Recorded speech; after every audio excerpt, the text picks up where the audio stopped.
कल्याणकारकं प्रधानं सर्वधर्माणां धनं जयतु शासनं। मैं नमो तीर्थनायक को, नमो ओंकार वाणी को, नमो उन कुंद प्रभु को जिन्होंने ओंकार धारण की। अहो उपकार जिनवर का, कुंद का दिव्य वाणी का, जिन कुंद ध्वनि दाता उन कहान स्वामी का। रमिऊण जिणम वीरम अनंत वर्णाण दंसन सहावम वोक्षामियम सारम केवली शुद्ध केवली भणिदम। नियम सार जी परमागम। इस ग्रंथ के अजीब अधिकार की 44 नंबर का कलश, जो अपनी 29 नंबर की गाथा हुई, उसके बाद 43 नंबर एक कलश आया, फिर 44 और फिर 45। उसके बाद ये पुद्गल का वर्णन पूर्ण होकर के आगे अन्य अजीब का वर्णन गाथा 30 से चलेगा। श्लोक 44 है। पुद्गलो अचेतनो जीवश्चेतनश्चेति कल्पना सा अपि प्राथिम्यकानां स्यान्निष्पन्न योगिनां। श्लोकार्थ है, पुद्गल अचेतन है और जीव चेतन है, ऐसी जो कल्पना वह भी प्राथमिकों को यानी प्रथम भूमिका वालों को होती है। क्या कहते हैं कि यह कल्पना नाम विकल्प। पुद्गल अचेतन है और जीव चेतन है, ऐसी विकल्प रूप वृत्ति कल्पना वह भी प्राथमिकों को माने जघन्य साधकों को, सम्यक दृष्टियों को होती है। चौथे गुण स्थान आदि की बात है।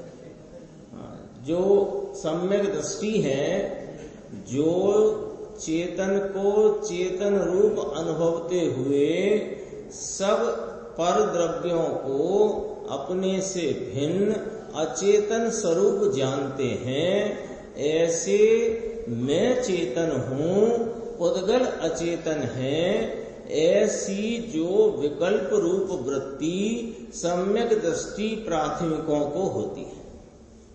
तो क्या होता है कि ऐसे विकल्प को तोड़कर वह अपने चेतन का अनुभव करते हैं।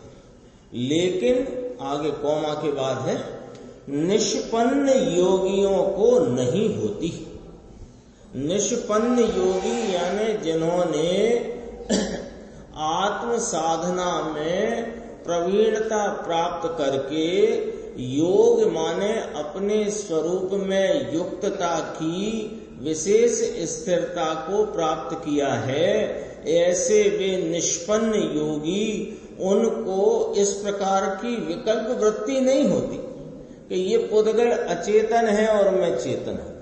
वे तो सीधे चेतन को ही आलम्बन लेते हुए उसमें लीन रहते हैं। अर्थात जिनके योग परिपक्व हुआ है, उनको इस प्रकार की विकल्पात्मक वृत्ति नहीं होती। देखो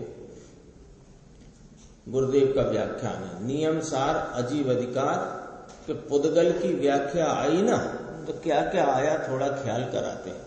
पुद्गल का वर्णन चला इस ग्रंथ में, तो क्या क्या आया कि 6 प्रकार के स्कंद की चर्चा आई थी ना। स्थूल स्थूल, स्थूल सूक्ष्म, सूक्ष्म स्थूल, फिर सूक्ष्म सूक्ष्म, सूक्ष्म और सूक्ष्म सूक्ष्म, ऐसे करके आई थी 6 प्रकार के। और परमाणु की स्वभाव पर्याय की चर्चा आई, स्वभाव और विभाव पर्याय की चर्चा आई। इस प्रकार विभाव पर्याय वगैरह वगैरह माने आदि, विभाव पर्याय आदि की बहुत आया। कहते हैं कि हो जगत में पुद्गल, पुद्गल और रागादि अचेतन है और जीव चेतन है। जानने वाला देखने वाला जीव भगवान आत्मा है। राग से लेकर के परमाणु आदि सब अचेतन है। ऐसी जो कल्पना, ऐसी जो विकल्प रूप वृत्ति, वह भी प्राथमिकों को, प्रथम भूमिका वालों को होती है। ये बात पकड़ना जरा। प्रथम भूमिका कहीं भूमिका होती ही ज्ञानी को है। सम्यक दृष्टि जिसने अनादि अज्ञान को मिटाकर अपनी परिणति में ज्ञान प्रकाश रूप उजाला जिनको प्रकट हुआ है, ऐसे ज्ञानी प्राथमिकों को ये विकल्पात्मक वृत्ति होती है कि पुद्गल अचेतन है, मैं जीव चेतन हूँ। हालांकि ये विकल्प वृत्ति को तोड़कर निर्विकल्पता को प्राप्त होते हैं। तो ये नहीं कहना है कि वे विकल्प वृत्ति में रहे सो ज्ञानी है। ज्ञानियों को प्रथम भूमिका में स्वरूप अनुभव वालों को, स्वरूप अनुभवियों को इस प्रकार की विकल्प वृत्ति होती है जिस उस वृत्ति को तोड़कर वे निर्विकल्प स्वरूप का अनुभव करते हैं। शुरुआत में जिनको भेद पाड़ना है अथवा भेद पाड़कर ध्यान करना है, जब क्या है कि अभी प्राथमिक भूमिका में अस्थिरता अधिक है और वीतरागता की परिणति अल्प है, ऐसे में वे बुद्धि पूर्वक अन्य जगह से उपयोग को समेटकर और इस प्रकार की विकल्पात्मक वृत्ति में आते हैं कि मैं तो चेतन एक रूप ज्ञायक पदार्थ हूँ और पुद्गल आदि राग से लेकर के पुद्गल आदि सब ही अचेतन हैं। ऐसा विकल्प रूप विचार में लेते हैं और ऐसा विकल्प रूप विचार लेकर के उस विचार वृत्ति को छोड़कर ध्यान करते हैं। उस विचार रूप विकल्प वृत्ति ध्यान नहीं है, पर उसको, लेकिन मुनिराज हैं जो निष्पन्न योगी, जो आत्म साधना में प्रवीणता को प्राप्त हैं, वे तो सहज ही बार बार स्वरूप का आलम्बन लेते हैं।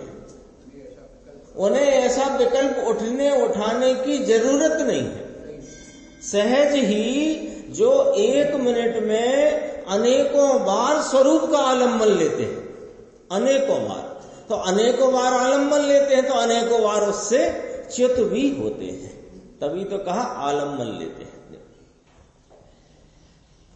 यह इनको ये होती है, ये रागादि पर अचेतन है, आत्मा चेतन है। शुरुआत में विचार जीव को ये होता है। ये शुरुआत माने ज्ञानी जीवों की बात है। शुरुआत माने इसको नहीं लेना, जिज्ञासुओं की को शुरुआत नहीं कहते। जिज्ञासु तो जिज्ञासु है, आत्मार्थी आत्मार्थी है, अपने कल्याण का इच्छुक है, लेकिन वह कल्याण का इच्छुक आत्मार्थी जिज्ञासु वो भूमिका नहीं कहलाती है। धर्म की भूमिका तो स्वरूप अनुभव उपरांत चौथे गुण स्थान से प्रारंभ होती है, उन्हें यहां प्राथमिको कहा गया है।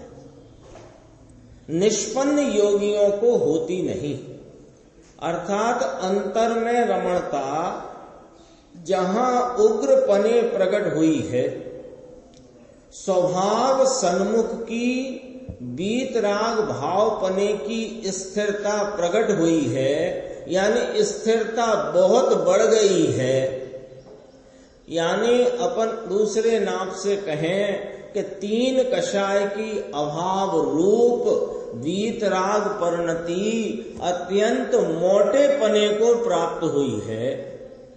इनको ये कल्पना नहीं होती कि ये अचेतन राग है और मैं चेतन हूं।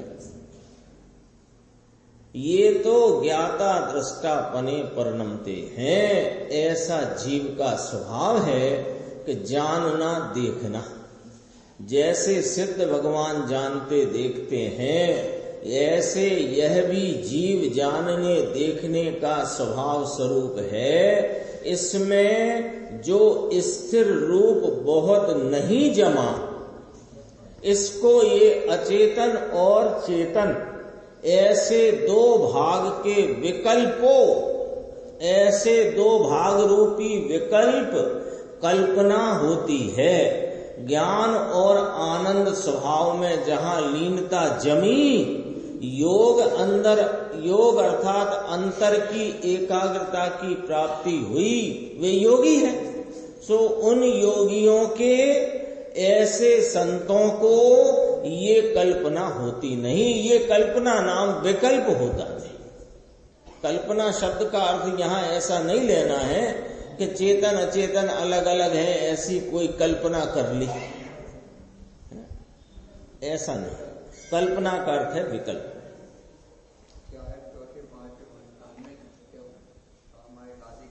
हाँ, तो विकल्प रूप वृत्ति इसमें, हाँ, हर समय होती है। हर के समय भी गमन करते समय वो तो चलता रहता है। उनको ऐसा विकल्प उठाऊं फिर विकल्प का शमन करके निर्विकल्पता में आना है, ऐसा मुनिराज का नहीं है। और जो अभी अविरति सम्यक दृष्टि है अथवा ग्रस्त शावक आदि हैं, वे सामायिक, जैसा भाई साहब कह रहे हैं, सामायिक के काल में अथवा जब वो अन्य जगह से अपने विकल्प को हटा करके फिर स्वरूप चिंतवन में आते हैं, फिर स्वरूप चिंतवन के द्वारा मैं कौन हूँ, मैं कौन नहीं, रागादि है वे मैं नहीं, मेरे नहीं, ऐसी विकल्पात्मक वृत्ति उठती है। फिर उसका शमन करके वे अंतरंग में चले जाते हैं। यानी ये आत्म साधना के 2 रूप यहाँ पर खड़े हुए कलश में 44 नंबर में। ऐसे संतों को ये कल्पना नहीं होती। सार काढ़ियो आ, ये सार निकाल करके यहाँ बात करी। क्या सार निकाला कि पुद्गल का अधिकार चला ना, तो पुद्गल है, 6 प्रकार के स्कंद हैं, स्वाभाविक कारण परमाणु हैं, कार्य परमाणु हैं, उसमें जगन्य उत्कृष्ट परमाणु हैं। ये सब चर्चा आ गई है ना।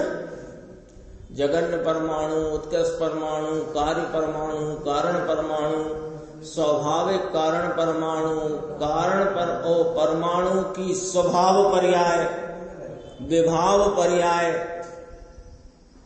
इनके साथ मेरा कोई संबंध नहीं।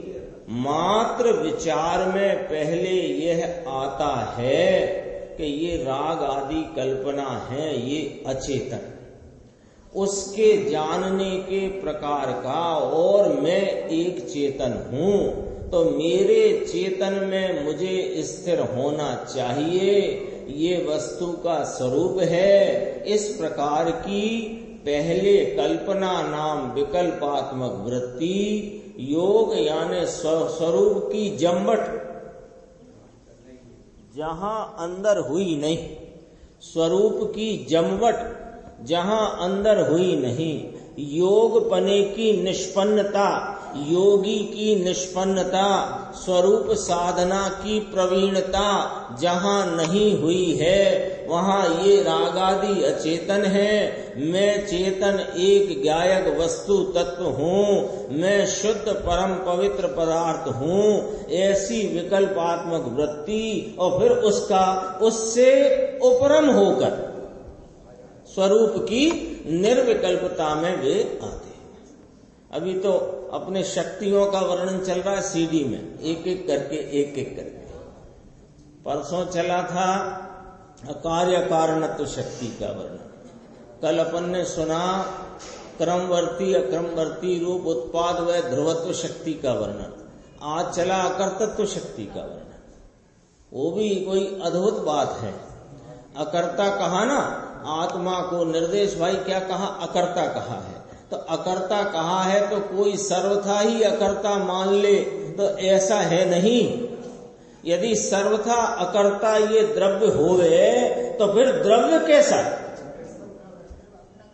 द्रवती इति द्रव्यम, द्रव्य कैसा। जब अकर्ता की बात आती है तो कोई अपने को इस प्रकार की भ्रमणा नहीं रह जानी चाहिए, मैं तो अकर्ता हूं, मैं तो अकर्ता हूं। अरे तुम अकर्ता हो काय के और तुम कर्ता हो काय के। उसमें एक बहुत अच्छी लाइन आई, मैं पढ़ता हूं, देखो हो याद बहुत ही गजब की उसमें चर्चा आई थी।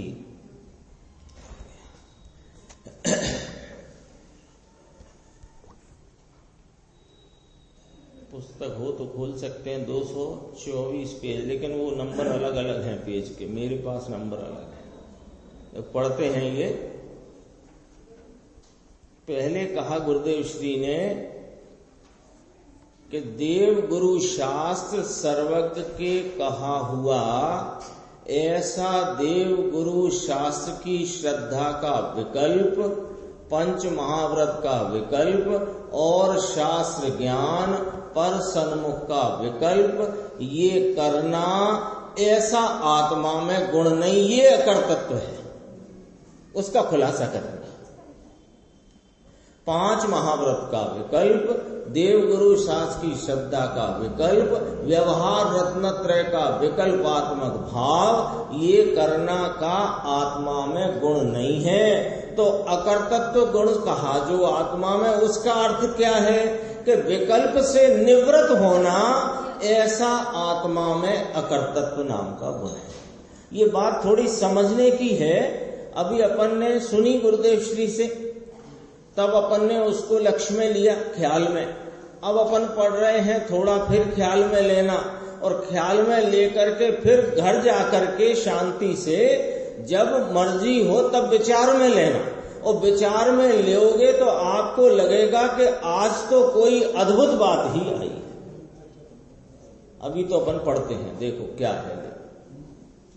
यह तो शांति से समझने की चीज है, ये कोई ऐसी चीज नहीं। अरे यह तो सत्य स्वरूप है। सच्चिदानंद प्रभु ऐसा है, सर्वज्ञ ने देखा है ऐसा है।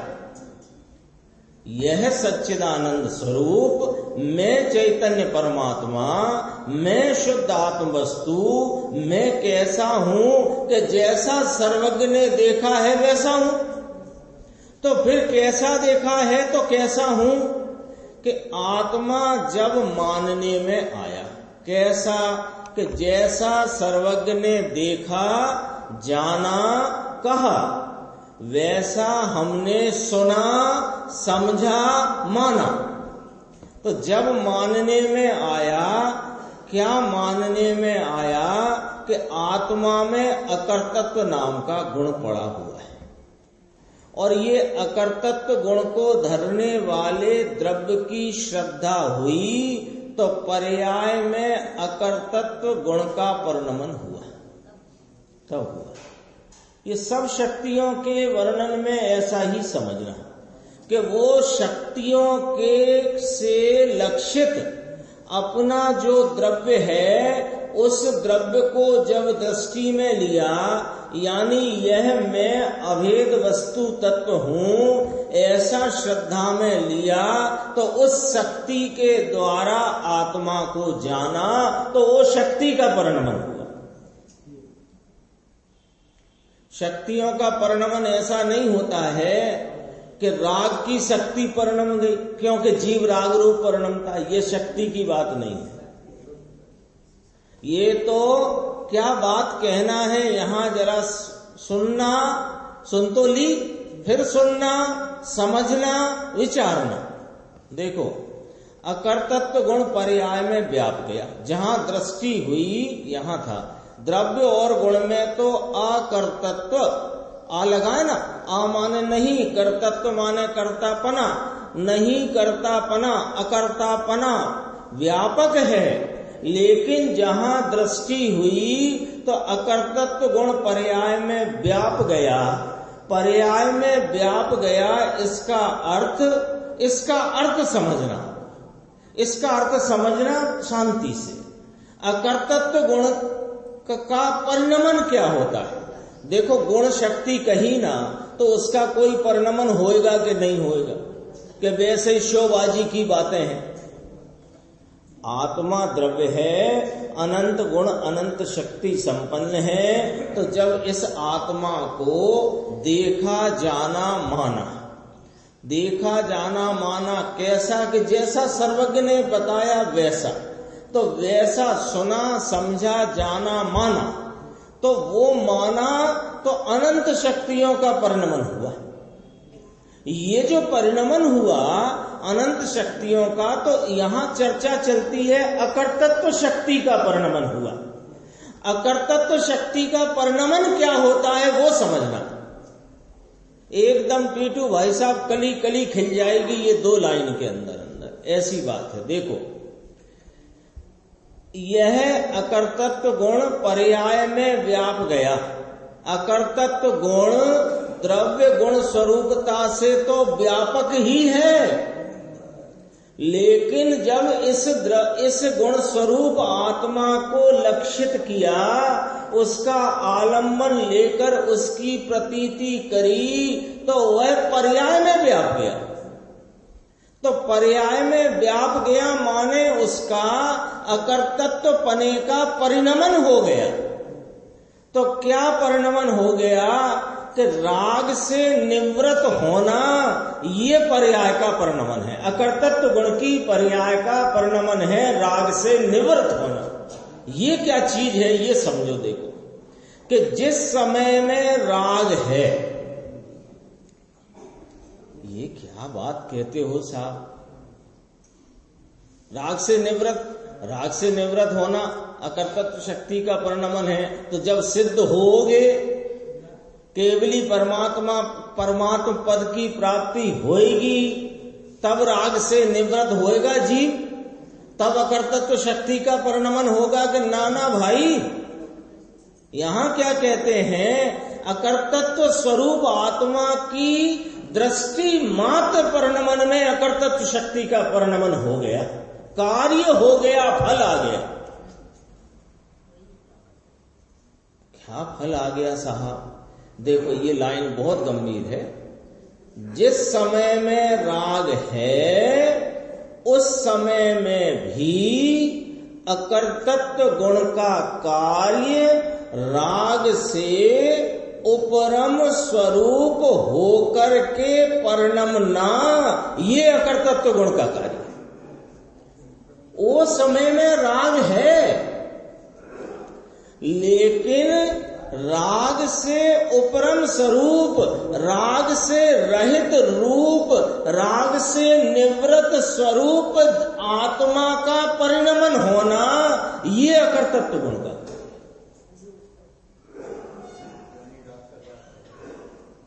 राग रह गया राग में।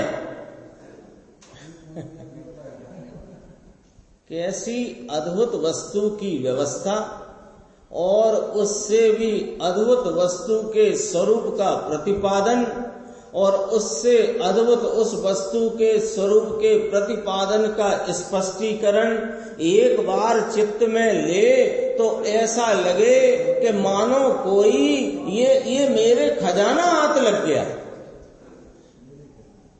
खजाना हाथ लग गया। क्या कह देते हो आप? दोबारा से देखो। अकर्तत्व भाव का मतलब क्या हुआ? अकर्तत्व भाव का मतलब ये नहीं है कि आत्मा अकर्ता कहा तो अकर्ता का मतलब आत्मा परिणमित ही नहीं होता, ठोस कूटस्थ है, ये मतलब नहीं है। ये जिस किसी को ऐसी भ्रमणा हो क्यों कि ऐसी भ्रमणा का भी एक कारण है।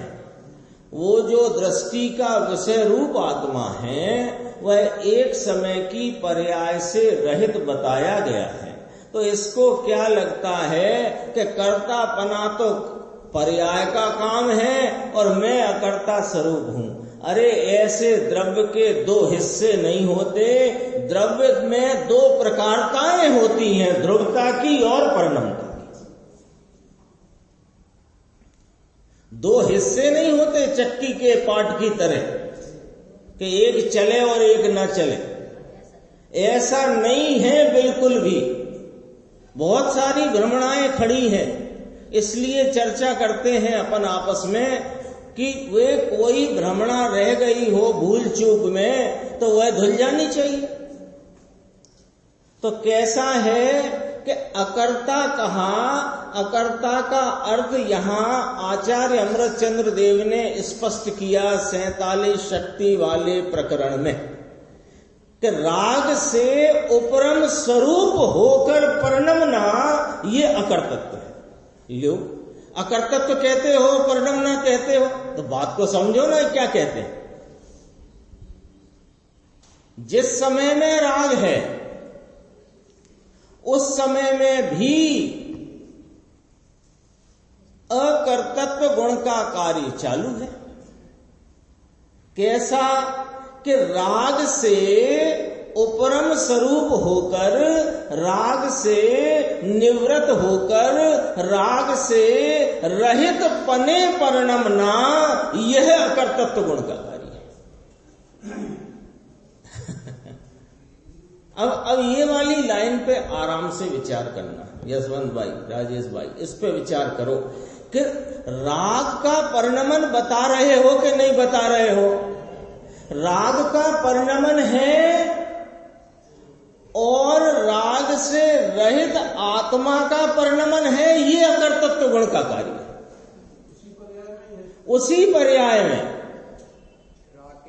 राग के काल में उन्हीं प्रदेशों में, आकाश प्रदेश तो है ही वे, आत्मा के उन्हीं प्रदेशों में राग का परिणमन है, वही काल है।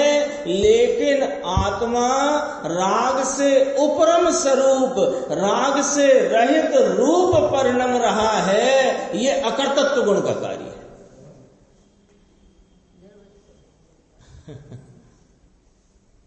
आज चली थी आधा घंटा यही चर्चा चली थी। शुरू में थोड़ी सी उनने क्रमवर्ती अक्रमवर्ती की बात करी, 2 मिनट मुश्किल से। नया कल के प्रवचन के आगे का हिस्सा था ना, उसके बाद फिर ये चर्चा चली थी। देखो दोबारा से, जिस समय में राग है उस समय में भी अकर्तत्व गुण का कार्य राग से उपरम स्वरूप होकर परिणमना ये अकर्तत्व गुण का कार्य है। आत्मा अर्थात ऐसा माने आत्मा, आत्मा तो ऐसे नहीं चलेगा। मैं तो शुद्ध ज्ञायक स्वरूप एक रूप भगवान आत्मा हूं, पर्याय मात्र से रहित हूं। सो तुम ये क्या भजन करते रहो, इससे कुछ नहीं होने वाला है।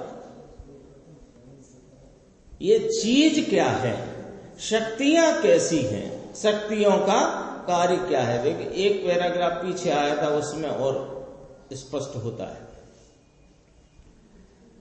गुरुदेव ने बात यहां से उठाई थी कि क्रमवर्ती पर्याय है, अक्रमवर्ती ऐसे गुण हैं।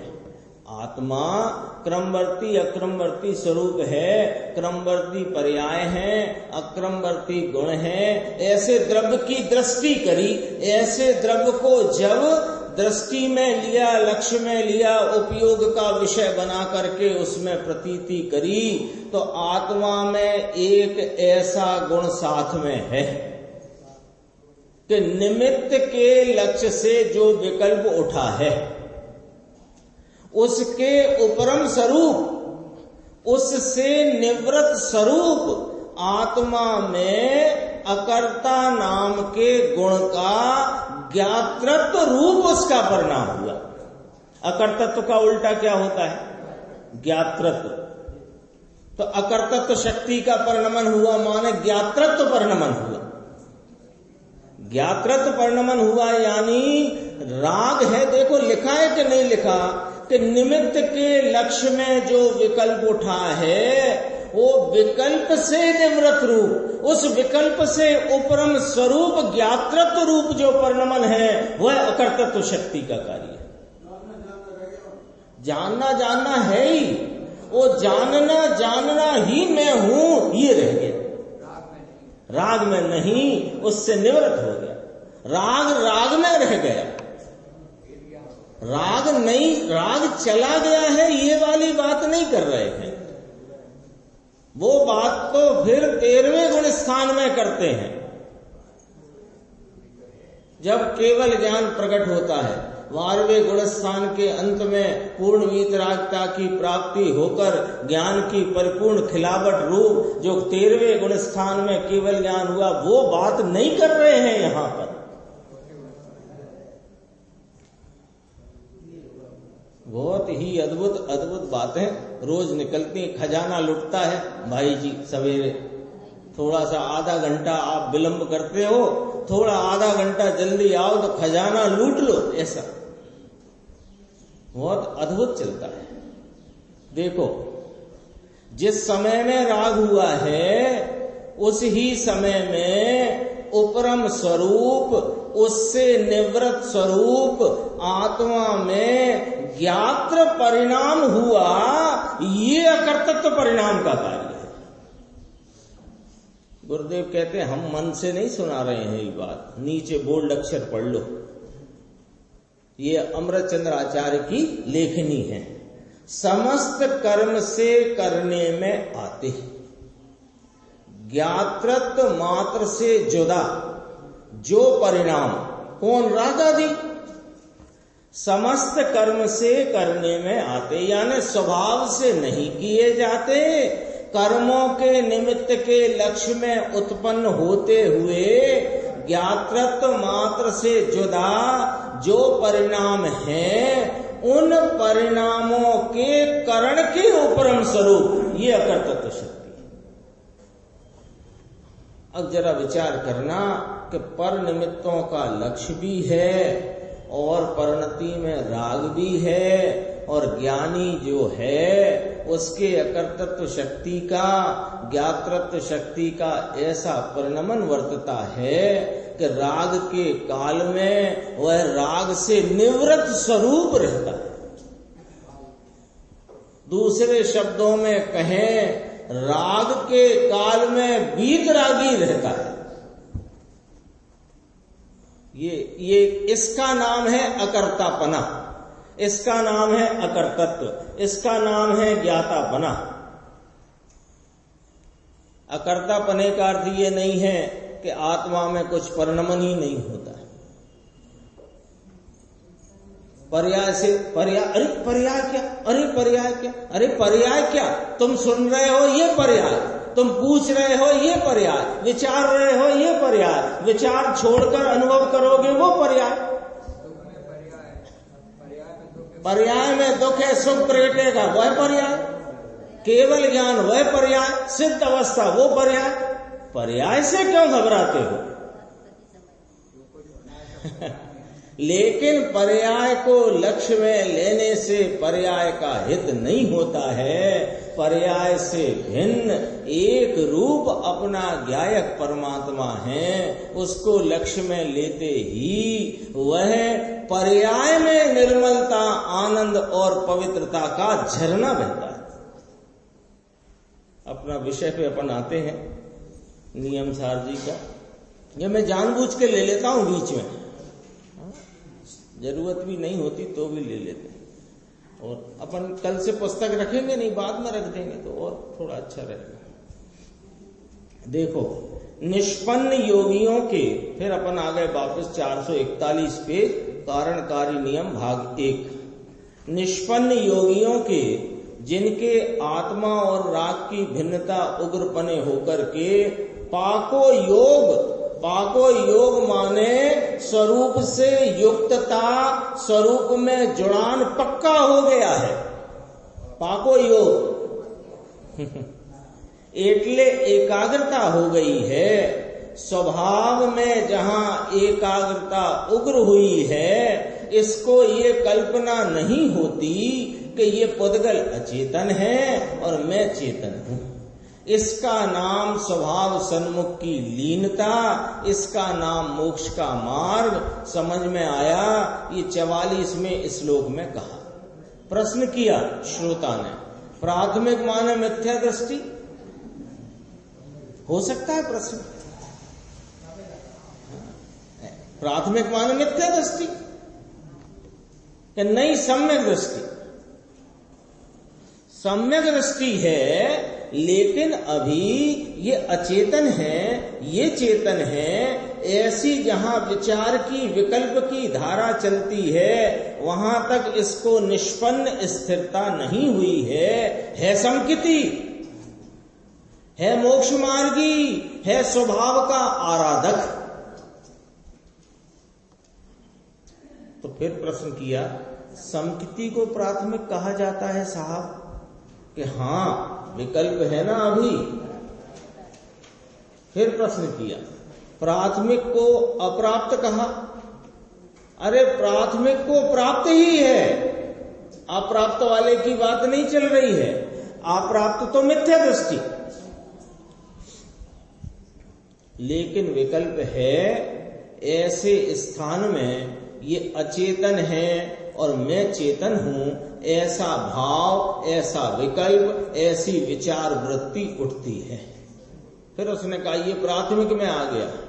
कि कुछ पूछा है कि ये प्राथमिक में नहीं, ये जम गए, मुनि के संबंध में पूछा है। तो क्या मुनि प्राथमिक में नहीं,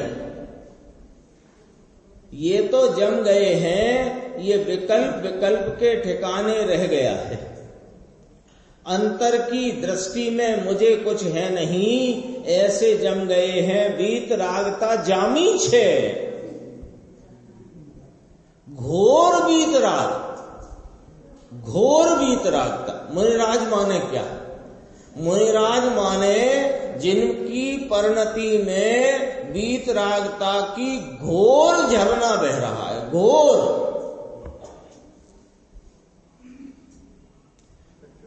इससे अंदाजा करो कि एक प्राथमिक भूमिका वाला, चौथे गुणस्थान वाला समकिति हो, देव समकिति हो, वो ही इतना स्वरूप के आनंद में रस लेता है, तो मुनिराज की परिणति में कितना घोर आनंद होगा। अंदर सुखरस घटा, नरक में इतना आनंद लेता है कौन? चौथे गुण स्थान वाला। तो मुनिराज की क्या दशा है?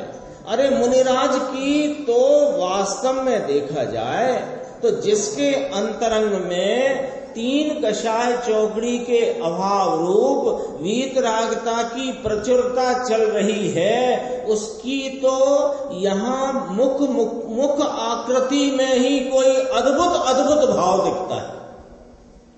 मुखाकृति में ऐसा निमित्त नैमित्तिक संबंध है। अंतरंग की वीतरागता का इस मुख से कोई संबंध नहीं है, लेकिन ऐसा आपको अभी मैं बोल रहा हूं, आपको लगे कि घड़ी में समय हो गया फिर भी बोले जा रहे हो, तो हो सकता है आपकी आंखों में लालामी आ जाए। तो वो जो देर तक बोलते रहने के कारण आपको जो विकल्प हुआ है, उसका आपके मुख से कोई लेना देना नहीं है। तथापि ऐसा निमित्त नैमित्तिक बनाव बनता है कि आपकी आंखों में लालामी आ जाए, थोड़ा चेहरा भी तन जाए, ऐसा हो सकता है। ऐसे ये तो इधर से अपन ने अपनी तरफ की बात को समझा विचारा। मुनिराज जिनकी परिणति में 3 कषाय की अभाव रूप प्रचुर वीतराग धारा बह रही है, जहां क्षण क्षण में वो अपने आनंद स्वरूप में डुबकी मार मार करके नवीन अतीन्द्रिय आनंद का वेदन भोग कर रहे हैं, उनकी मुखाकृति पर कितनी सौम्यता होती है कि वहां वो तभी तो आता नहीं है कि पशु भी बैर भुलावे। जंगल में मुनिराज हो, वहीं हिरण आकर बैठ जाए, वहीं शेर आकर बैठ जाए। ये काल्पनिक बातें नहीं है।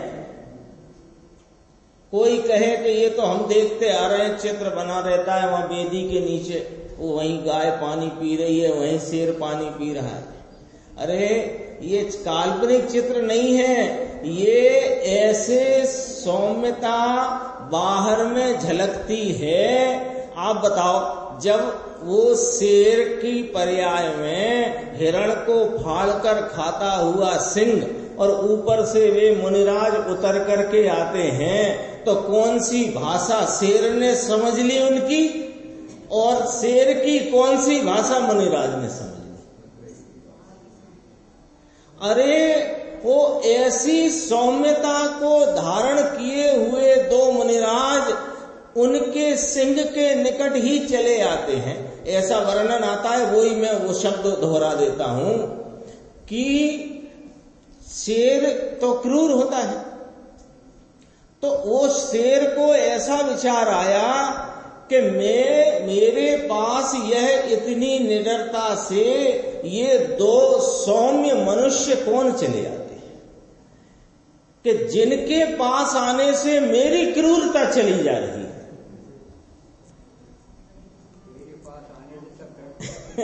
सब डरते हैं। कौन आता है सिंह के पास? ये थोड़ा सा इसलिए कहने में आता है कि एक बार मुनिराज की मुखाकृति में क्या सौम्यता होती है, होती होगी, वो थोड़ा विचार में लेना चाहिए। तीन कषाय चौकड़ी का अभाव की धारा बहती हो और बाहर में सौम्यता और एकदम मुखाकृति में भी वीतरागता न झलके, ऐसा हो ही नहीं सकता। ऐसा भी निमित्त नैमित्तिक संबंध है। मुखाकृति का और अंतरंग वीतरागता का कोई संबंध है ये नहीं कहते हैं, ये नहीं कह रहे। उसमें कभी भी गलत अर्थ पकड़ने की चेष्टा नहीं करना चाहिए। देखो, विकल्प के ठिकाने विकल्प है, अंतर की दृष्टि में मुझे कुछ है नहीं। ऐसे जामी गएला छे, वीतरागता जामी छे। जिनेन्द्र स्वरूप ऐसा आत्मा इसमें जम गए हैं। यहां तो एक बात करते हैं, इतनी बात करते हैं कि पहले कल्पना ऐसी होती है, प्राथमिक भूमिका में आत्म आराधकों को, आत्मा के साधकों को इस प्रकार की विचार वृत्ति होती है। स्वरूप में स्थिरता इतनी होती नहीं। इतनी बात सिद्ध करी है समकिति और मुनि सबकी। 45वां श्लोक पढ़ते हैं अपन, 5 मिनट है अपने पास, 2-3 मिनट। अचेतने पुद्गल काय के अस्मिन् सचेतने वा परमात्म तत्वे न रोष भावो न चराग भावो भवेदियम शुद्ध दशा यतिनाम।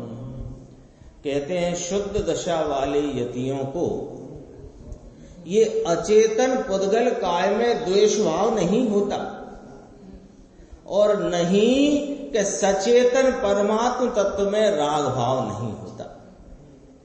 ऐसी शुद्ध दशा यतियों की होती है।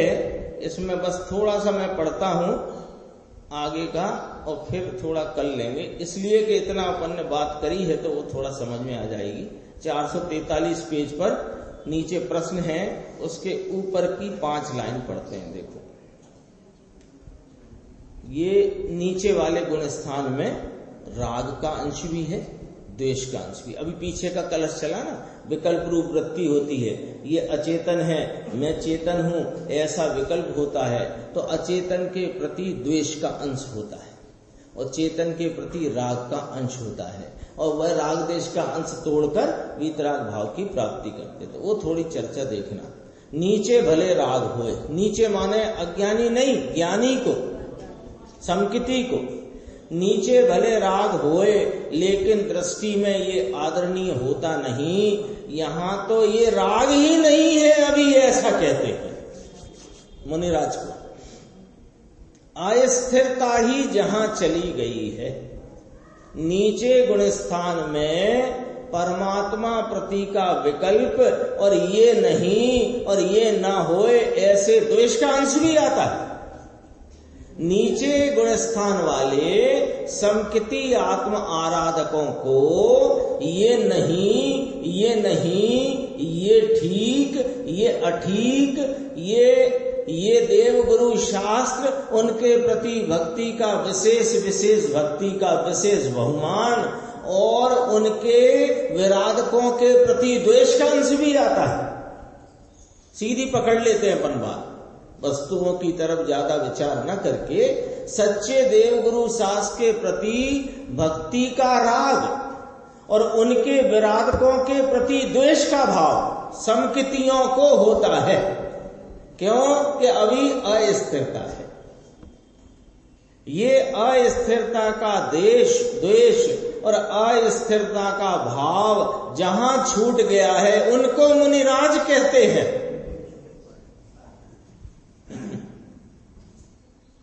जहां आगे तो संभाव वीतरागी बिंब थईने पड़या छे।